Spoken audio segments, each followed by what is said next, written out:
Oh les gars, regardez seulement l'état des terrains de la Coupe du Monde, on n'a pas fini de rigoler. Vous voyez pas le problème de poser de l'herbe les gars, sur du béton? Regardez seulement la distance les gars qu'il y a entre l'herbe et le béton, vous allez comprendre. Parce que pour tous ceux qui n'auraient pas compris les gars, la plupart des terrains dans lesquels vont jouer les matchs de football, c'était initialement des terrains de football américains. Où la distance entre le béton et la pelouse les gars, c'était environ 20 centimètres. Comme on peut le voir ici. Sauf que les terrains de football, c'est tout le contraire, il faut minimum 40 centimètres. Et on voit la différence avec les joueurs sénégalais, les gars qui avaient testé le terrain. Regardez les balles, ils disent tout. Mais est-ce que ça vous étonne les gars quand tu sais qu'ils mettent des plots au point de corner? Est-ce que ça vous étonne quand les lignes de traçage les gars du stade, ils ressemblent à ça, ils sont tordus?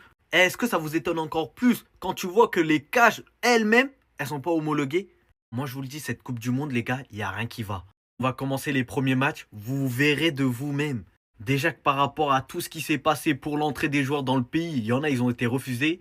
On en comprend donc que l'Amérique, c'est pas un pays de foot. Mais en tout cas, pour tous ceux qui me demandent d'où viennent mes maillots, les gars, l'univers du maillot, le lien il est dans la bio. Vous avez juste à mettre mon code Chouka.